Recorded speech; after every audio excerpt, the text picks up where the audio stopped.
हम सरिता दास माहा एकटा एखन स्वरचित विषहारा के गीत गबै छी। अहाँ सब सुनै जाइ जाउ, जेहन लागत तेहन कमेंट देब। ठीक छै ने? तऽ सुनू।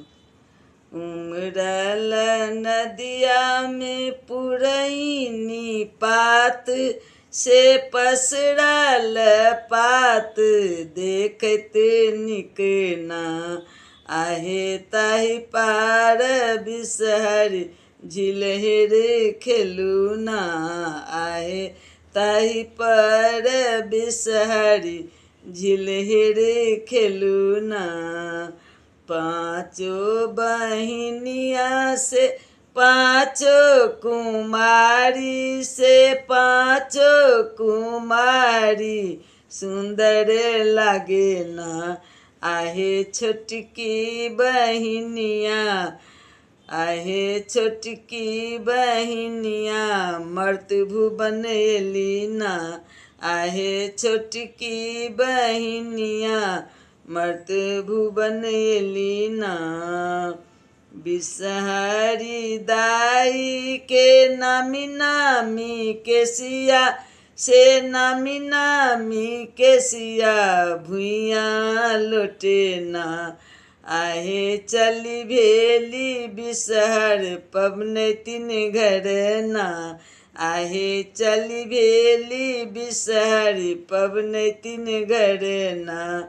आऊ आऊ बिषहरि लाबा दूध खाऊ से लाबा दूध खाऊ स्वीकार करू ना बिषहरि पूजा हमर आब स्वीकार करू ना बिषहरि पूजा हमर आब स्वीकार करू ना।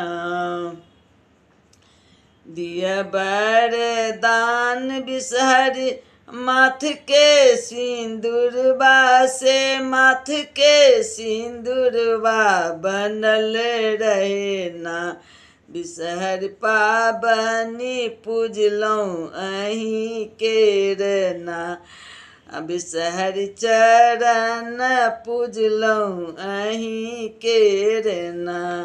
कहती सविता दास सुनु हे बिषहरि से सुनु हे बिषहरि वरदान दियो ना पबनैतिन के आबो वरदान दियो ना पबनैतिन के आबो वरदान दियो ना।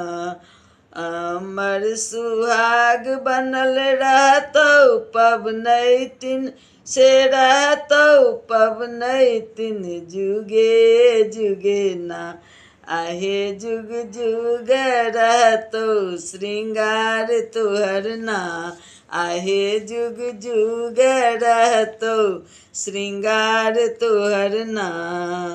उमड़ल नदिया में पुरैनी पात से पसरल पात देखत नीक ना आहे ताहि पर बिषहर झिलहेर खेलू ना आहे ताहि पर बिषहर झिलहेर खेलू ना। जय बिषहरि माता सबके कल्याण करबे।